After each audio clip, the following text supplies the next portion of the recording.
The ancient witness comes today to us from the book of Luke, chapter 24, verses 1 through 12. On the first day of the week, at the first sign of dawn, a group of women came to the tomb bringing the spices they had prepared. They found the stone rolled back from the tomb, but when they entered the tomb, they didn't find the body. While they were still at a loss over what to think of this, 2 figures in dazzling garments stood beside them. Terrified, the women bowed to the ground. The 2 figures said to the women, "Why do you search for the living one among the dead? Jesus is not here. Christ has risen. Remember what Jesus said to you while still in Galilee? That the chosen one must be delivered into the hands of sinners and be crucified, and on the 3rd day would rise again." With this reminder, the words of Jesus came back to them. When the women had returned from the tomb, they told all these things to the 11 and the others. The women were Mary of Magdala, Joanna, and Mary, the mother of James. The other women with them also told the apostles, but the story seemed like nonsense, and the apostles refused to believe them. Peter, however, got up and ran to the tomb. He stooped down, but he could see nothing but the wrappings. So he went away, full of amazement at what had occurred.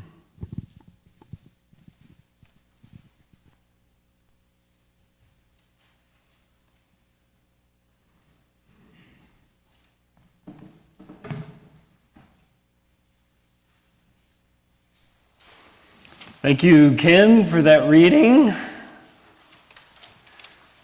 Well, congratulations. You've made it through Lent. You've come all the way through the Lenten period, the Lenten season of refrain and restraint, your very own sacrifice of sorts, only to find waiting for you on the other side is, wait for it, eggs. All that work for eggs. Welcome to Easter. I've been thinking this week about my childhood experience of Easter. I mean, what else am I going to do during those early morning hours when the birds outside my window are so active, trumpeting the arrival of spring? Well, in thinking about that time, I remember that my mom and sister and I would gather the Saturday night before Easter to decorate the eggs. It was always with great care and attention, dyeing them and painting them with different colors and different patterns. We would let them set and dry overnight on their metal racks. And we would then take our wicker Easter baskets and fill them with fresh pine straw from my grandmother's yard and grass from our yard, making a nice little nest to house our fragile little eggs, our very own garden of new life waiting to emerge. And after we went to bed, or maybe it was during the early morning hours, my mom would fill the rest of the basket full of chocolate bunnies and other goodies, making it all nice and colorful and festive. The Lent chocolate bunny was my favorite, although I don't remember if I ate all of it. That's a lot. So this year it was nice to sit around a table with some dear friends of mine and stuff eggs for today's festivities. Most of the ones that I did are stuffed with chocolate, by the way. My little gift. Well, the egg hunts were fun, weren't they? I enjoyed them growing up for the most part. Not always, though.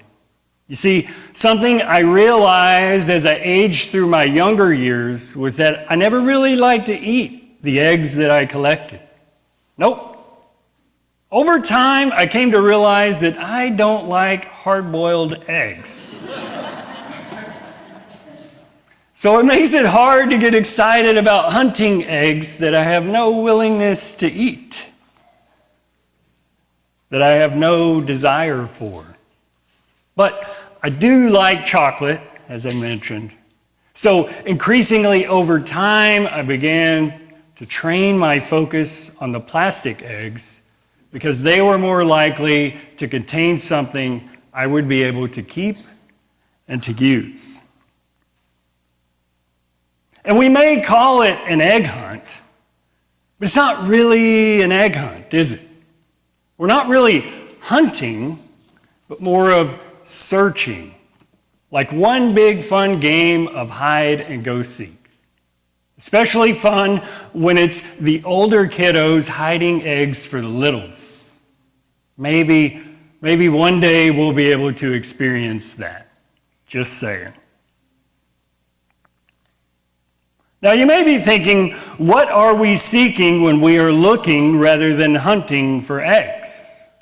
Well, life, of course. We're looking for signs of life. And if I were to ask you, as I asked them, to name all the animals that you can think of that hatch from eggs, it probably wouldn't take long for you to come up with a list. Well, let's see. Off the top of my head, I can think of birds, reptiles, and fish. And being that there are a lot of scientists in this room, I would imagine your list probably has insects on it.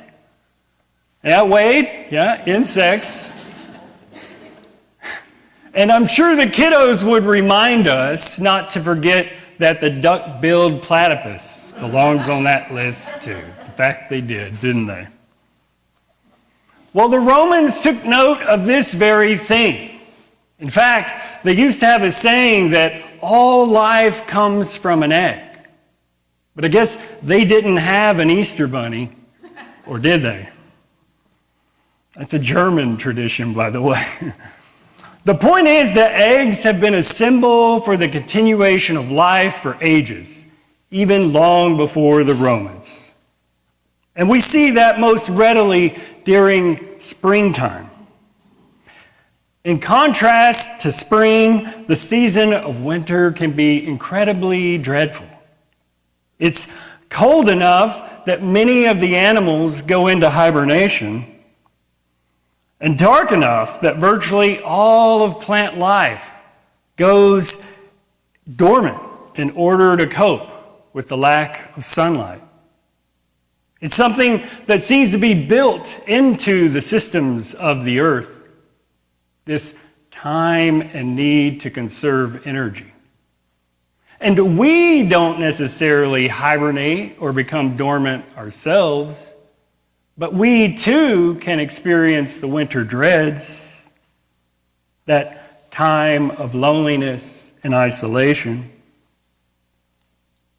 It is at this time of year, though, with the onset of spring, that we tend to see the first glimpse of new life, of animals being born and trees sprouting leaves and daffodils bursting forth with color. And so the springtime Easter egg search that we participate in is a way to welcome the awakening life energy of the earth and the return of daylight that leads to regrowth. So springtime sees nature coming back to life. And if we pay attention to these movements, we will notice a stirring inside us as well. As if an inner awakening is longing to break free and propel us forward out of the winter dreads and into that same regrowth. Easter is a celebration of life and rebirth. And today we celebrate the story of Jesus' resurrection and the inner discovery of a love that will not die.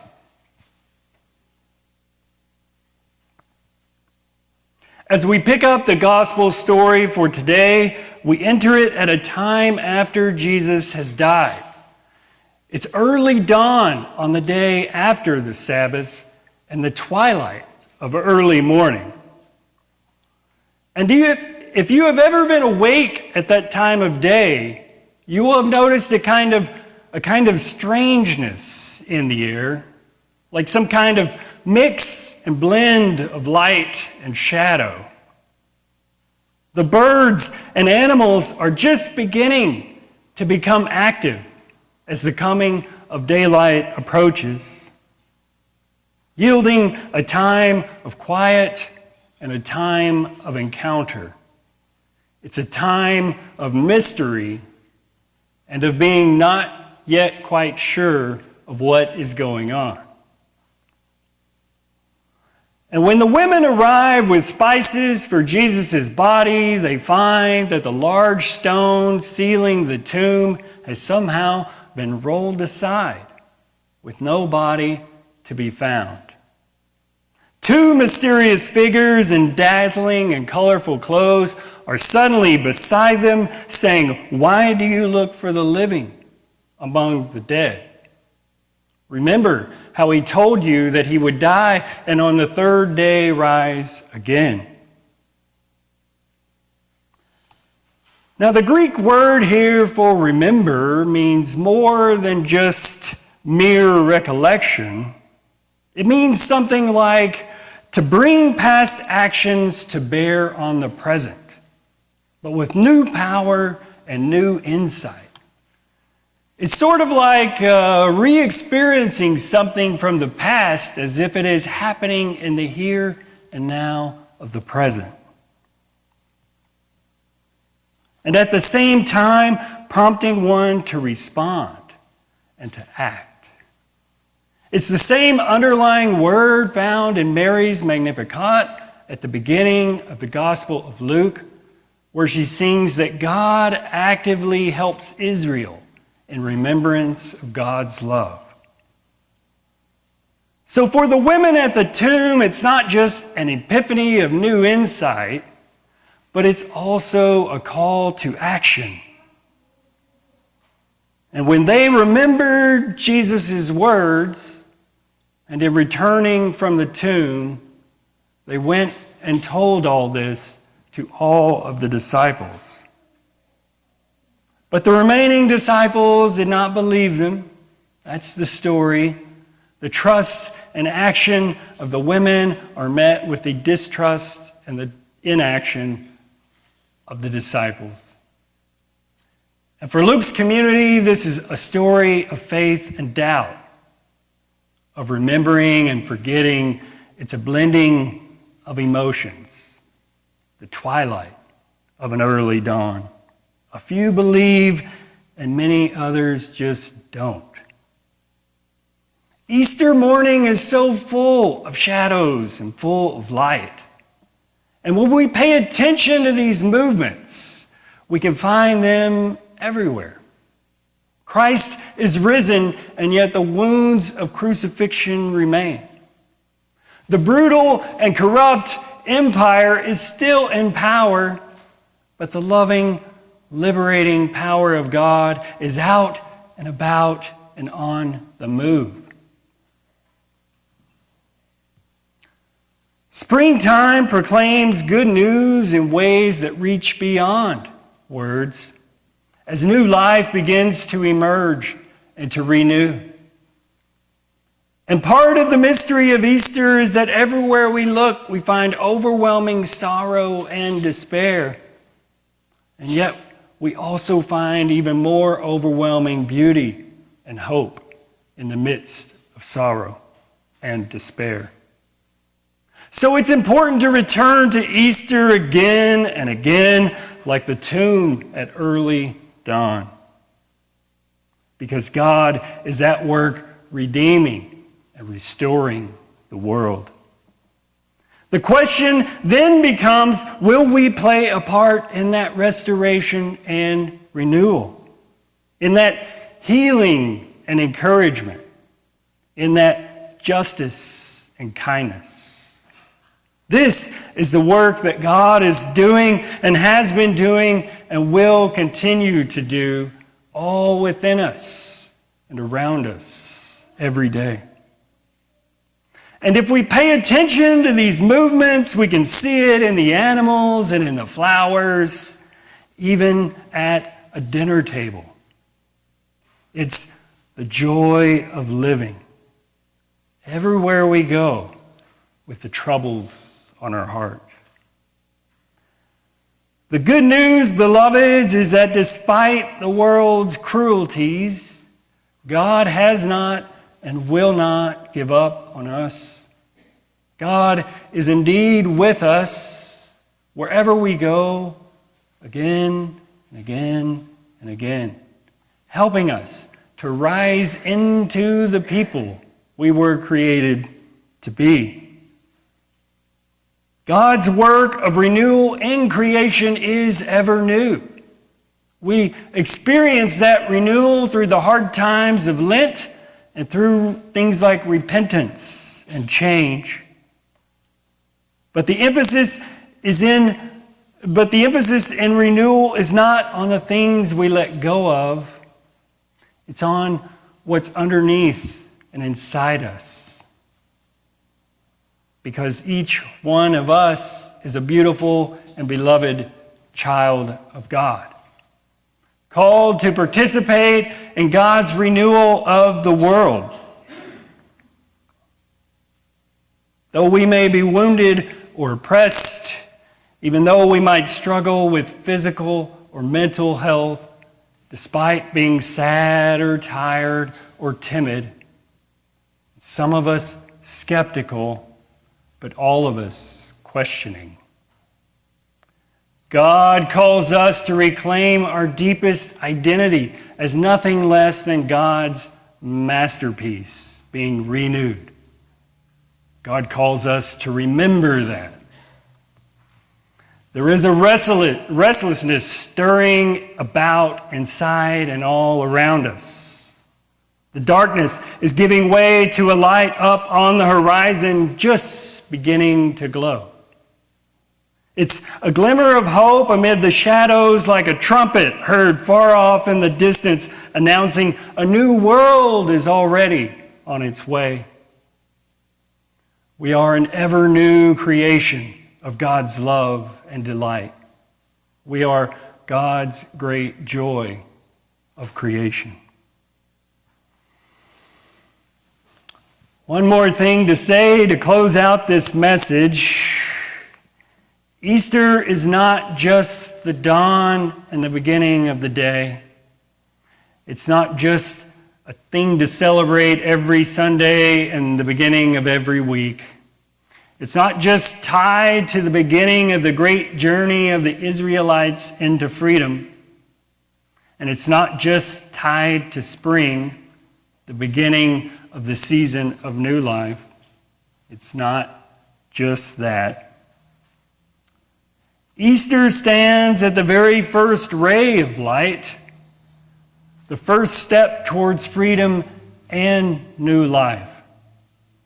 It is just the beginning of a new life to come. The trumpet sound propels us forward as a call to wake up, to rise up for the morning, and to send us out with confidence and vigor into the dawning newborn day.